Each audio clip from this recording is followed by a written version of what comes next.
الحمد للہ رب العالمین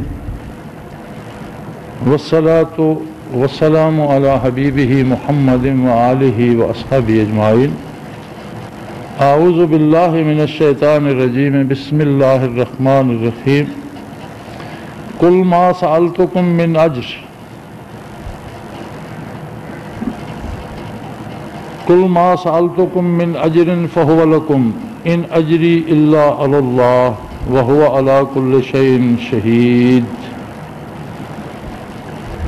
قُلْ إِنَّ رَبِّي يَقْذِفُ بِالْحَقِّ عَلَّامُ الْغُيُوبِ قُلْ جَاءَ الْحَقُّ وَمَا يُبْدِئُ الْبَاطِلُ وَمَا يُعِيدُ۔ اللهم سبحانك لا علم لنا إلا ما علمتنا إنك أنت العليم الحكيم۔ مولا یا صلی وسلم دائما ابدا على حبیبک من زانت به الأسر۔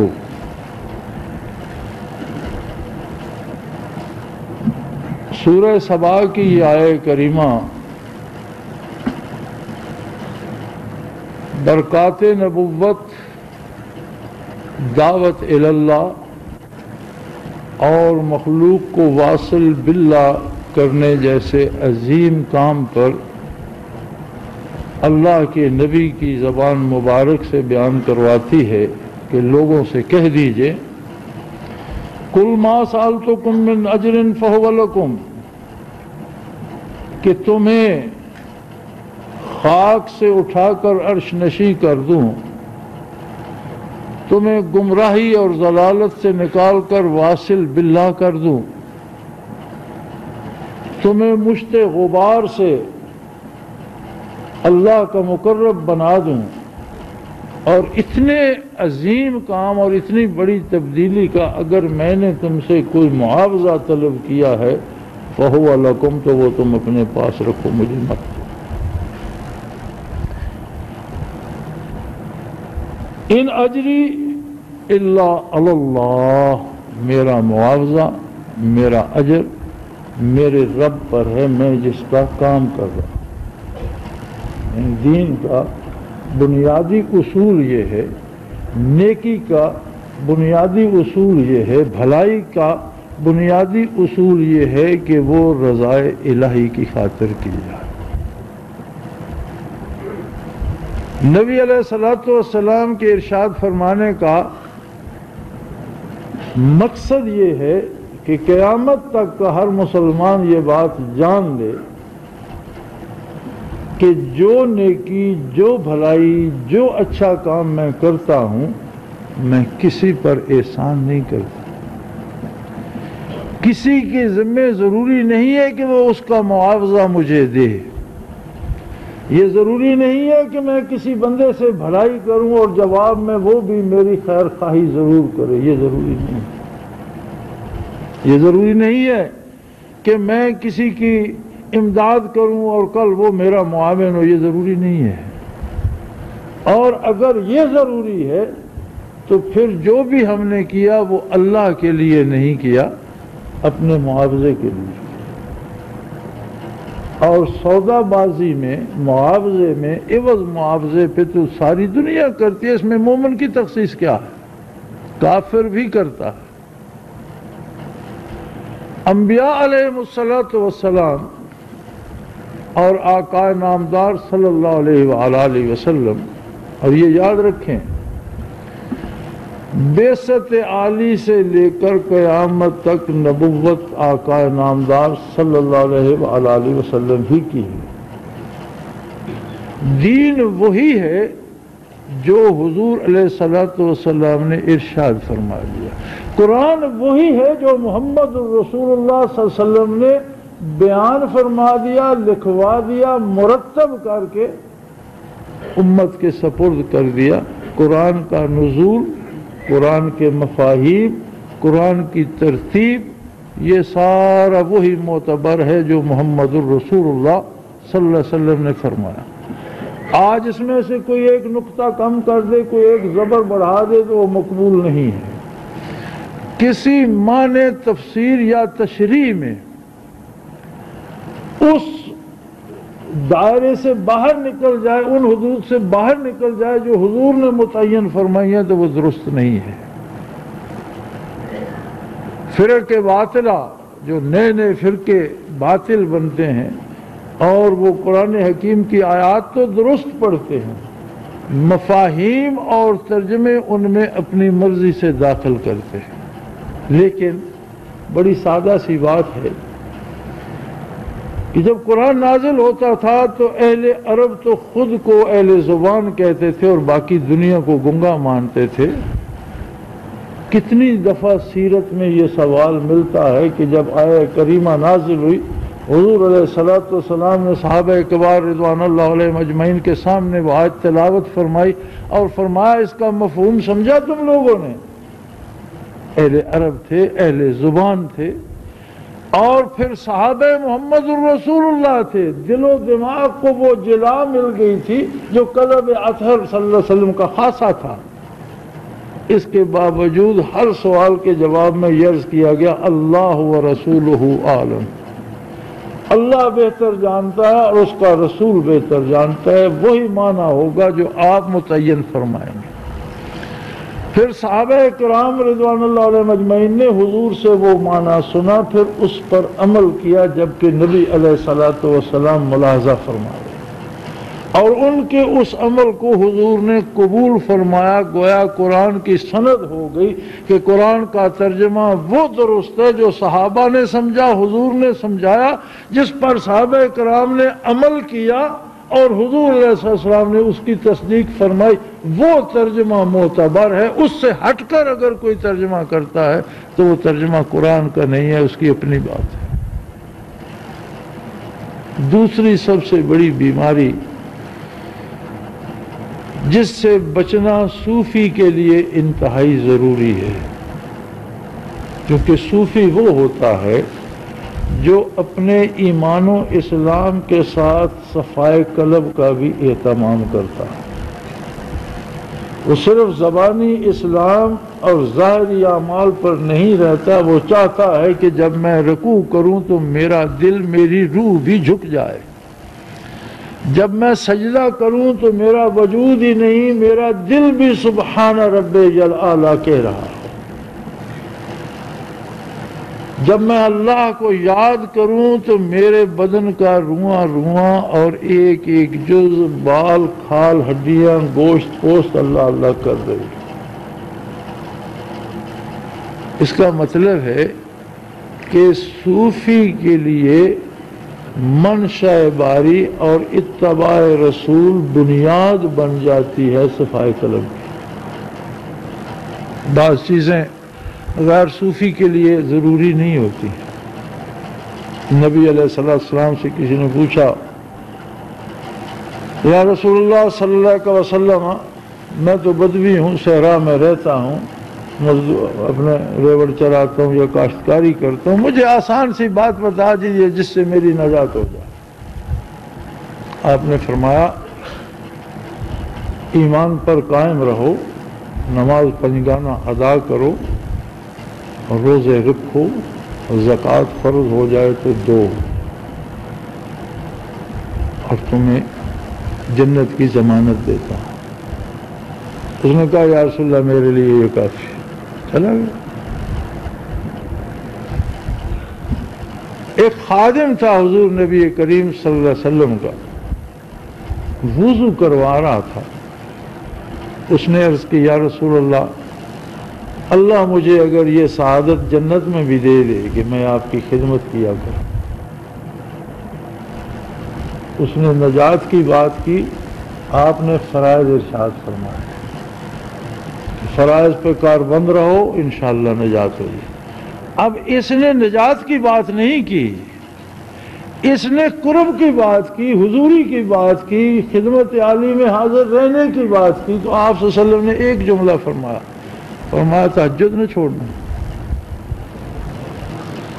تہجد فرض تو نہیں ہے، اگر کوئی نہ پڑھے تو وہ گناہگار تو نہیں، لیکن صوفی کے لیے وہ فرض نہ ہونے کے باوجود فرض جتنا اہم ہو جاتا ہے۔ تو عرض کی یا رسول اللہ میرے حق میں دعا فرما دیجئے، میں جس طرح آپ کی خدمت کرنے کی سعادت سے بہرہ مند ہوں، آخرت میں مجھے آپ کی بارگاہ میں حضوری اور آپ کے نالین مبارک اٹھانے کی سعادت نصیب نے فرمایا۔ جنت میں میرا ساتھ چاہتے ہو یا رسول اللہ؟ بالکل یہی باتیں فرمایا، پھر تہجد نہ چھوڑنا۔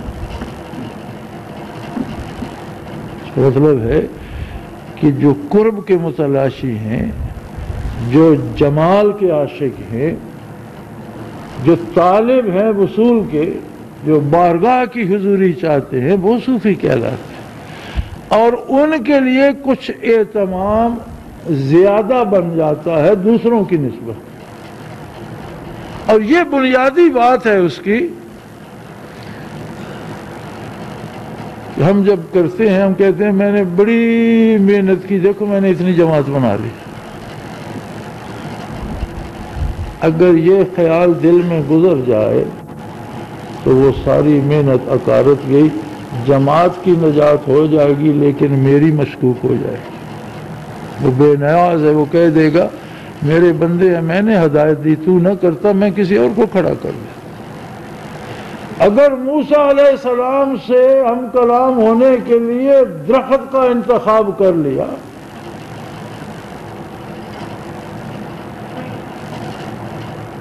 درخت کو واسطہ بنا دیا،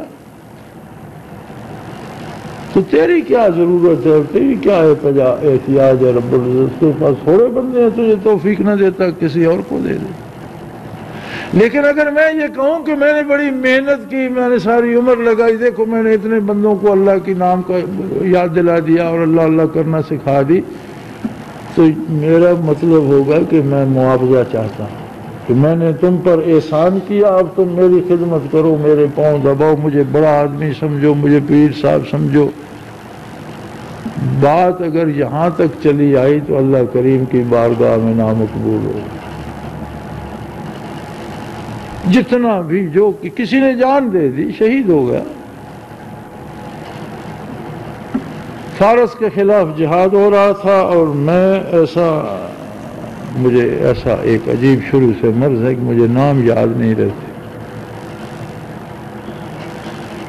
ایران کے خلاف جہاد ہو رہا تھا، اور سالار اعظم مسلمانوں کے تھے، انہیں درد تھا گنٹھیے کا، گھٹنوں میں جوڑوں میں درد تھا، نہ چل سکتے تھے نہ گھوڑے پہ سواری کر سکتے، تو آپ نے ایک بالا خانے کا انتخاب فرمایا جو میدان جنگ کے سامنے تھا، اس پہ تشریف رکھتے تھے، اکابر صحابہ میں سے تھے، مجھے اس میں گرامی یاد نہیں آ رہا، تو جو حضرت سعد ابن ابی وقاص، تو جو حکم دینا ہوتا تھا وہ کاغذ پہ لکھ کر پھینک دیتے، اور نیچے ہرکارے کھڑے تھے، جس سالار کے نام ادھر سے فوج کو آگے بڑھاؤ، اسے پیچھے بڑھ۔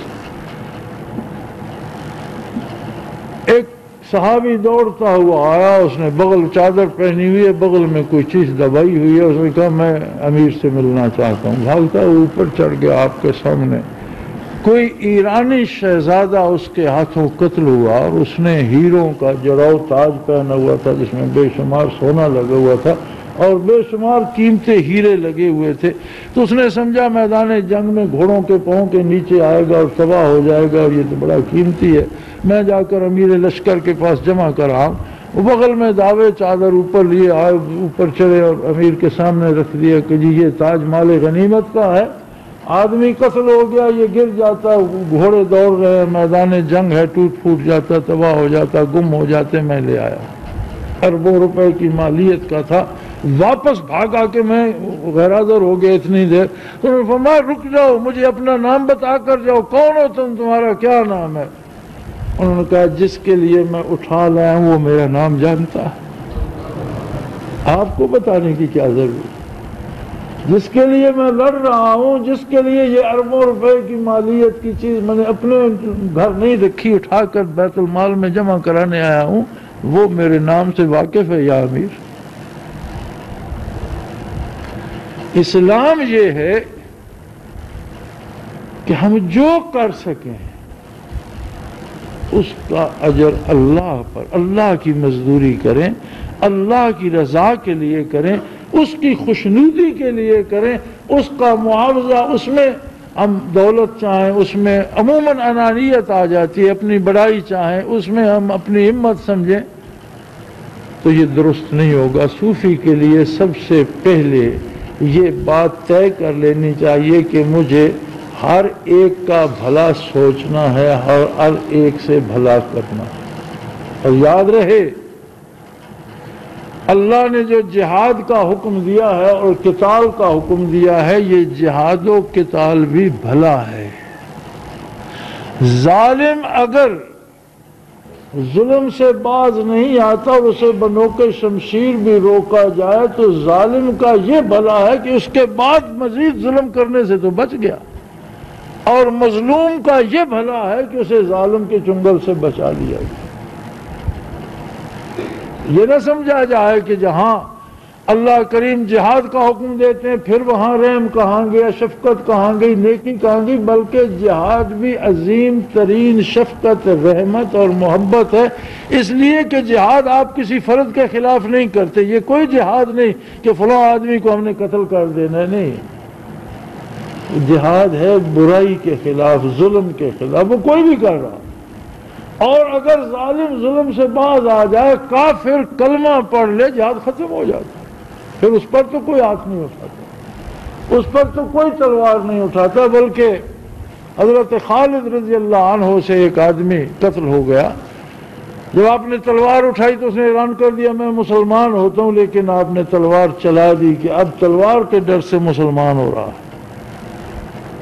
حالانکہ شاید واقعی بات ایسی ہو، لیکن جب بارگاہ نبوی میں پہنچے تو آپ صلی اللہ علیہ وسلم نے فرمایا خالد تو نے کیا اس کا دل چیر کر دیکھ لیا تھا؟ ارے جب کہہ رہا تھا تو نے کیوں تلوار چلائی؟ حضور نے پسند نہیں فرمایا، فرمایا جب اس نے کہہ دیا میں کفر سے باز آتا ہوں تو نے کیوں تلوار چلائی؟ یا رسول اللہ وہ تو اس کے سر پہ جب تلوار چمک اسے پتا تھا گردن کٹ جائے گی، ڈر کے کہہ رہا، فرمایا کیا تو نے اس کا دل چیر کے دیکھا تھا؟ کسی فرد کے خلاف نہیں، جہاد ظلم کے خلاف، اور جہاد اللہ کے لیے ہے، اور مومن کا ہر کام جہاد سے شروع ہوتا ہے۔ اپنے آپ کو نیکی پہ کاربند رکھنا ایک عظیم جہاد ہے، اللہ کے لیے بر وقت تیاری کرنا، عبادت کی، نماز کی، تہجد کے لیے اٹھنا، اس کا ذکر کرنا جہاد ہے۔ اللہ کی بات دوسروں تک پہنچانا، دوسروں کا بھلا چاہنا، ان کی بھلائی کے لیے انہیں برائی سے روکنا۔ یاد رہے ہمارا تبلیغ میں بھی یہ انداز ہوتا ہے کہ ہم دوسرے پر فتح پا رہے ہیں کہ تو جھوٹا ہے میں سچ کہہ رہا ہوں۔ فتح پانے کے لیے کوئی آپ کی بات نہیں مانے گا، کوئی اپنی شکست نہیں مانے گا، لیکن اگر ہمارے دل میں یہ ہو کہ اس کا بھی بھلا ہو جائے، اللہ کرے یہ نقصان سے بچ جائے، تو کوئی بڑے اصلی بدبخت ہو جو آپ کی بات نہ سنے، ورنہ ہر بندہ بات سنے گا۔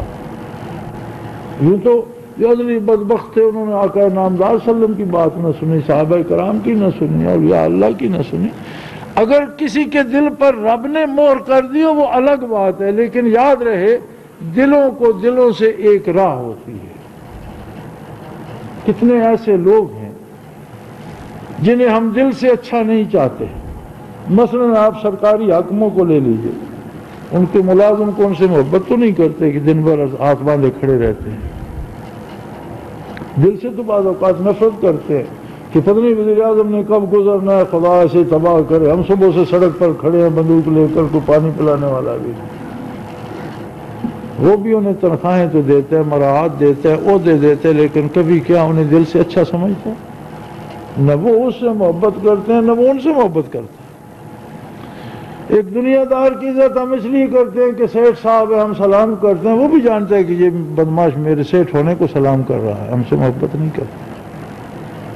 دل دلوں کو جانتے ہوتے ہیں۔ بظاہر کتنے لوگ ہیں جن سے ہم بڑی ہنس کر خوش مزاجی سے ملتے ہیں، لیکن وہ بھی سمجھ رہے ہوتے ہیں اور وہ بھی ہمارے ساتھ روایتی بات کرتے ہیں، دل سے نہیں کرتے۔ لیکن کتنے ایسے لوگ ہیں جن سے ہم لڑ پڑتے ہیں، وہ پھر بھی ہم سے محبت کرتے ہیں۔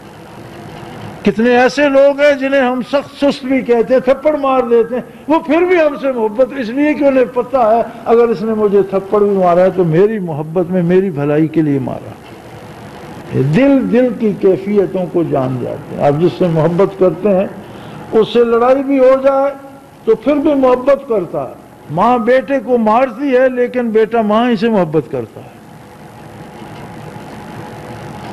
تو دین پہنچانے کا بھی طریقہ اور سلیقہ یہ نہیں ہے کہ ہم اپنی بڑائی منوائیں. سلیقہ یہ ہے کہ میرے ذمہ تو میرے رب نے لگا اور یہ اس کا احسان ہے. منت منے کہ خدمت سلطان میں کنے، منت زیو بداں کہ بخدمت گزاشتت. احسان نہ کر کے تو بادشاہ کی نوکری کر رہا ہے، احسان بادشاہ کا ہے کہ اس نے تجھے ملازم رکھ لیا. اللہ کا احسان ہے مجھ سے، آپ سے، الف بے جیم سے کسی سے اپنے دین کا کام لیتا ہے تو یہ اس کا احسان ہے، ہمارا احسان نہیں. اور معاوضہ کیا ملے گا؟ سب سے بڑا معاوضہ اس کی رضا ہے. وہ قبول کر لے سارے معاوضے آ گئے. جو نیک کام ہم سے ہوتا ہے اللہ اسے انانیت سے، خود پسندی سے، ذاتی اغراض سے، ذاتی نفع کی لالچ سے بچائے اور وہ صاف ستھرا اور ایسا ہو کہ اللہ اسے قبول کر لے تو اتنے معاوضے مل گئے کہ میں اور آپ سوچ بھی نہیں سکتے کہ اس کی رضا کا مطلب کیا ہے.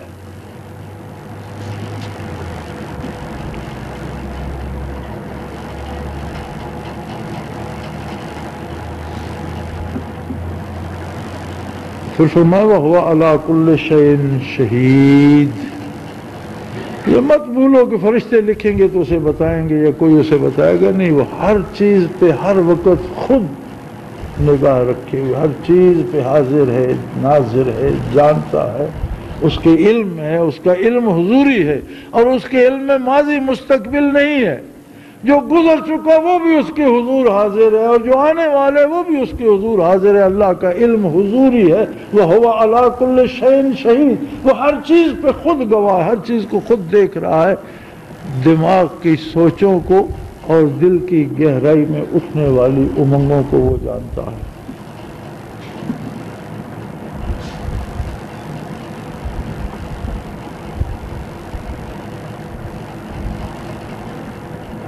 میں یہ بات یاد رکھو، حق گھڑا نہیں جاتا.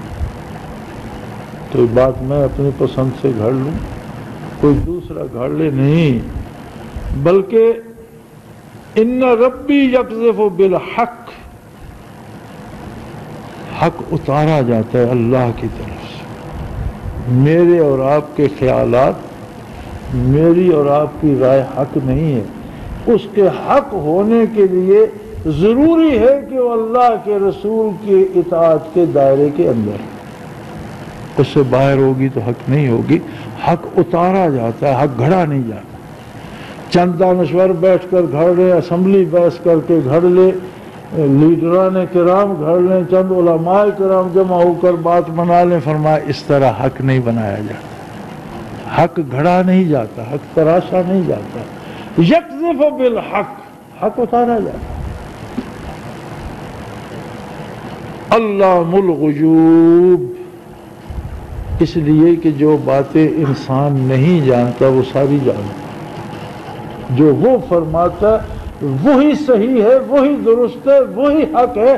اور انسان کتنا بھی عالم ہو وہ بے شمار چیزیں نہیں جانتا، اس لیے اس کی رائے ادھوری ہے، صحیح نہیں ہے. پھر یہ مت بھولو کہ اگر حق تھوڑے لوگوں کے پاس ہے، وہ افرادی قوت میں کم ہے یا معاشی قوت میں کم ہے یا آلات حرب و ضرب ان کے پاس کم ہے، وسائل کم ہیں، یہ کمزوری نہیں ہے ان کی،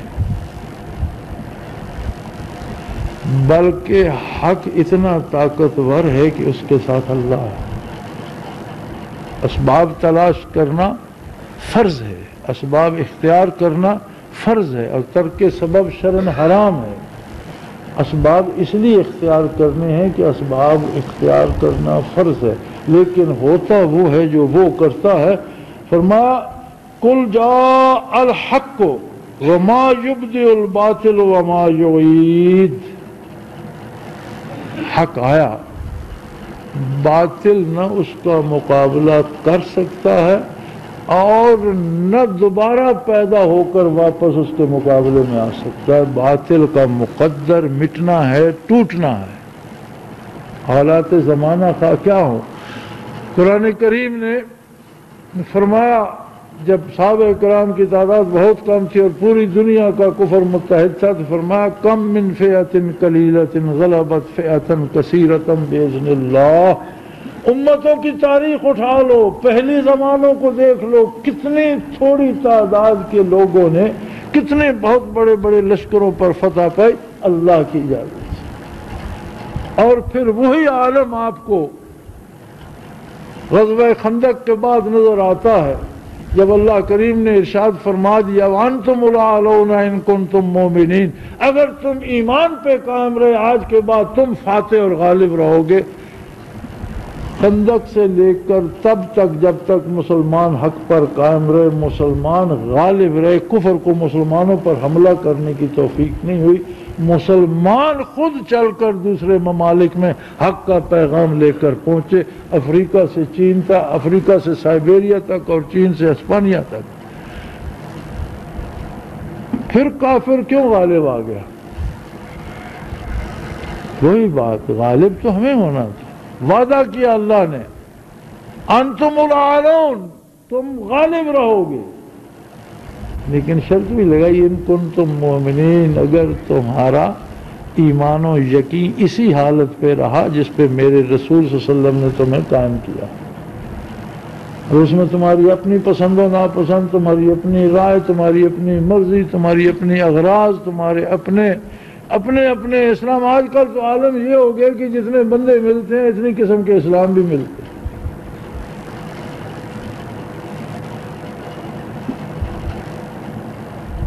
تو فرمایا اس بات سے مت گھبراؤ کہ کبھی تم کمزور ہو گئے ہو، حق پر قائم رہنا شرط ہے، کثرت کے ساتھ رہنا شرط نہیں ہے، اور وہ قادر ہے باطل جتنا بھی غالب ہوگا آخر مٹنا اس کا مقدر ہے، اور قائم رہنا حق کا مقدر ہے، حق کا خاصہ ہے۔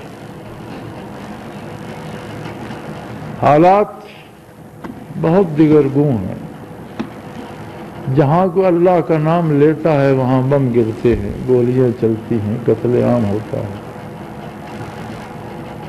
جہاں کوئی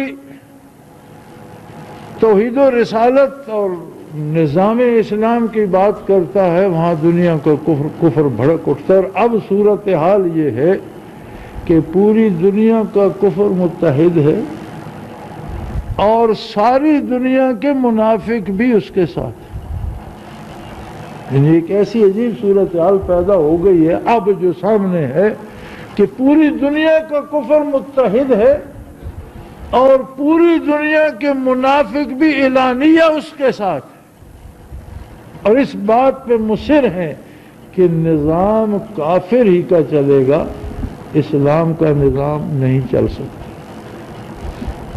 لیکن قرآن کا فیصلہ یہ ہے کہ غالب حق کو ہی آنا ہے اور نظام حق کا قائم ہو کر رہے گا۔ اب اس میں آزمائش یہ ہے کہ ہمیں حق کا ساتھ دینے کی توفیق ملتی ہے یا ہم بھی باطل کا روب دے کے دب جاتے ہیں۔ نبی علیہ الصلوۃ والسلام کی ارشادات عالیہ کو پڑھا اور سمجھا جائے تو آپ نے ساری منظر کشی فرما دی کہ دنیا کا کفر جب اسلام کو مٹانے کے لیے متحد ہوگا تو مار کے حق کو باطل بپا ہوگا اور میدان جنگ ہوگا الہند۔ نبی علیہ الصلوۃ والسلام نے کابل کا نام نہیں لیا، افغانستان کا نام نہیں لیا، کشمیر کا نام نہیں لیا، پنجاب یا بلوچستان کا نام نہیں، فرمایا الہند، اور الہند برما سے شروع ہو کر افغانستان کی دریائے آمو تک جاتا ہے جہاں تک ہندوستان کے حکمرانوں نے حکومت کی۔ یہ بر صغیر ہے اور بر صغیر میدان کارزار ہے، اور نظر بھی ظاہراً بھی آ رہا ہے کہ اللہ کا نام لینے والے اور اللہ کے نام کو سینوں میں بسانے والے اور اللہ کی راہ پہ جانے دینے والے اور اللہ کی عبادت کرنے والے اور اللہ کا دین جاننے والے لوگ اس خطے میں جمع ہو گئے۔ اس میں دنیا کی نسبت زیادہ ہے، جو باہر تھے ان کا رجوع بھی ادھر ہے، اور پوری دنیا کا کفر بھی اسی خطے کو تاک کر بیٹھے کہ انہیں ملیا میٹ کر دو۔ شاید وقت آ رہا ہے کہ جب حق کی طرف سے بھی ایسا جواب آئے گا کہ مٹنا باطل کا مقدر ہو جائے گا۔ سو میرے بھائی، اللہ کریم آپ کی محنت قبول فرمائے۔ جتنی محنت ذکر اذکار پہ کرتے ہو اتنی اس سے زیادہ محنت آداب تصوف کے ملحوظ خاطر رکھنے پہ کرو۔ جو توفیق اللہ دیتا ہے اس کا معاوضہ اللہ ہی پر رہنے دو، کسی پر توقع نہ رکھو۔ ہو سکے تو اللہ کے بندوں کو اللہ کی ناراضگی سے بچانے کا کام ہے، بہت بڑا کام ہے۔ حضرت علی رضی اللہ عنہ کو ایک جہاد پر روانہ کرتے وقت نبی علیہ الصلوۃ والسلام نے فرمایا، علی، 1000 کافر کو بحالت کفر قتل کر دینے سے اللہ کو یہ بات زیادہ پسند ہے کہ ایک کافر کو مسلمان کر کے دوزخ سے بچا دیا جائے۔ اگر کوئی مسلمان ہو تو اسے موقع دے۔ اگر اللہ کافر کی اصلاح پہ بھی اتنا راضی ہوتا ہے تو کوئی بیچارہ مسلمان بھٹکا ہوا ہے، کمزور ہے، خطا کار ہے، تو اس سے نفرت نہ کرو، اس سے محبت کرو اور اسے اعتماد دلاؤ کہ میں تمہاری بہتری چاہتا ہوں۔ پھر اسے نیک مشورہ دو کہ وہ اپنی محبت میں سمجھے میری بھلائی کے لیے کہہ رہا ہے، مجھ پر مسلط ہونے کے لیے نہیں کہہ رہا۔ یہ مساجد جو اللہ کریم نے پناہ گاہیں بنائی تھی خطا کاروں کے لیے، گمراہوں کے لیے، بھولے بھٹکے انسانوں کے لیے، ان المساجد للہ، یہ تو اللہ کا گھر تھا، اور اللہ کے گھر تو جو بھی پناہ چاہے اسے ملنی چاہیے۔ ہماری یہ بدنصیبی کہ ہم لوگوں کو ایمان کی دعوت دینے کی بجائے جو ٹوٹے پھوٹے مسلمان ہیں ان پر کفر کے فتوے لگاتے رہے، فلاں بھی کافر، فلاں بھی کافر، فلاں بھی۔ ایسی بدنصیبی ہے کہ کسی مسجد میں جا بیٹھو پتہ چلتا ہے کہ کوئی میدان کارزار میں آ گئے اور کشتوں کے پشتے لگ رہے ہیں، فلاں بھی کافر، فلاں بھی مشرک، فلاں بھی بھئی اگر کوئی کافر ہے تو کافر تو پہلے سے، آپ اس پر کیا کمال کر رہے ہیں؟ آپ کا کمال تو یہ ہے کہ اسے کفر سے اسلام میں لے آئیں۔ اگر کوئی گناہ گار ہے تو آپ اسے نفرت کر کے بھگا دیں گے، ہماری مسجد میں مت آؤ، تو کیا اس کی اصلاح ہو جائے گی؟ کوئی آتا ہے تو اللہ کا گھر ہے، اسے آنے دو۔ غلط کرتا ہے تو غلط کر تو رہا ہے نا، کچھ تو کر رہا ہے، کرنے پہ قائم ہو گیا تو وہ خود بھی سوچے گا جب کرتا ہوں تو مجھے صحیح کرنا چاہیے۔ وہ غلط کر رہا ہے، آپ اس کے سامنے صحیح کریں تو وہ بھی پوچھے گا تو صحیح کہ میں نے تو ایسے کیا، آپ نے ایسے کیا، آج خود بات صاف ہو جائے گی۔ اللہ کے بندوں سے محبت کرو اللہ کے لیے اور انہیں اللہ کے پاس واپس لاؤ۔ کافر کو مسلمان کرنا اگر اللہ کو اتنا پسند ہے تو مسلمان بیچارہ جو بھٹکا ہوا ہے اس سے واپس لایا جائے تو اللہ کی رضا کتنی حاصل ہوتی ہے۔ دین اللہ کا ہے اور اس نے اسے قائم رکھنے کا وعدہ فرمایا ہے۔ جب تک سورج طلوع غروب ہو رہا ہے دین رہے گا۔ نبی علیہ السلام سے عرض کیا کہ یا رسول اللہ قیامت کب قائم ہوگی؟ فرمایا حتی لا یقال اللہ اللہ، جب کوئی اللہ اللہ کرنے والا نہیں رہے گا قیامت قائم ہو جائے گی۔ یعنی جب دین کسی کے پاس نہیں رہے گا تو سورج جھڑ جائے گا، چاند گر جائے گا، آسمان پھٹ جائیں گے، سمندر بھاپ بن کر اڑ جائیں گے، پہاڑ ریزہ ریزہ ہو جائیں گے۔ دین اسلام روح ہے اس نظام کائنات کی، جس دن دین ختم ہو جائے گا کائنات ختم ہو جائے گی، اس سے روح رخصت ہو جائے گی۔ اسے میں اور آپ رکھنے والے نہیں ہیں کہ ہم نے دین قائم کیا، اس لیے ہے جس نے کائنات پیدا کی ہے اس کی روح کا محافظ بھی وہ خود ہے۔ عَسَىٰ یَأْتِیَ اللَّهُ بِقَوْمٍ، وہ اور کسی قوم کو کھڑا کر دے جو اس کی راہ میں قتال کرے، یقاتلون فی سبیلہ ولا یخافون لومۃ لائم، اور کسی کے پراپوگنڈے کی پرواہ نہ کریں. ہم پراپوگنڈے کی مار کھا گئے. فرمایا میرے بندے جو ہوتے ہیں وہ لوگوں کی باتوں پہ نہیں میری رضا پہ توجہ رکھتے ہیں. اللہ کا حکم کیا, اللہ کے رسول کا حکم کیا, کوئی کیا کہتا پھر لا یخافون لومۃ لائم, کسی ملامت کرنے والے کی ملامت سے نہیں, کسی پراپوگنڈے کی مار نہیں کھاتے. آپ کو پتہ ہے آج کے زمانے کا سب سے بڑا ہتھیار پراپوگنڈا ہے, اور اسلام آج سے 1450 سال پہلے بتا رہا ہے کہ میرے بندے پراپوگنڈے کا شکار نہیں ہوں گے. جنہیں مجھ پہ بھروسہ ہے, جن کا رشتہ میرے ساتھ ہے, جن کی امیدیں مجھ سے وابستہ ہیں, انہیں لوگوں کی باتوں سے کیا مطلب کہ کوئی کیا جو جس کا جی یہ کہتا رہا. کوشش کیجئے کہ کم از کم ہم, حق تو یہ ہے کہ ہم کافر سے بھی ایسا رویہ اپنائیں کہ وہ مسلمان ہو جائے, لیکن اگر اتنی وسعت ظرف نہیں ہے تو مومن سے تو پیار کریں. اور پھر یہ مسلمان ٹوٹے پھوٹے, کسی میں غلطی ہوگی, کسی میں جہالت ہوگی, کسی میں, لیکن اللہ کا نام سیکھنے کے لیے آپ کے ساتھ ہاتھ ہو گئے. یہ کتنے کرم کے مستحق ہیں, کتنی شفقت کے مستحق ہیں, کتنی محبت کے مستحق ہیں اللہ کی طرف سے کہ جو اللہ کا نام سیکھنے کے لیے آ گئے. اللہ جنہیں لے آیا, کم از کم ان سے تو محبت کیجئے, ان میں افتراق اور لڑائی ان میں نہ ڈالیے, کیونکہ یہ وہ لوگ ہیں جو محبت کے مستحق ہیں. بخاری شریف میں ایک واقعہ ملتا ہے, دیر میں نے کر دی, غلطی میری ہے اور جمعہ آپ کا لیٹ کر رہا ہوں, لیکن خیر میں یہ بات عرض کر کے معذرت چاہتا ہوں.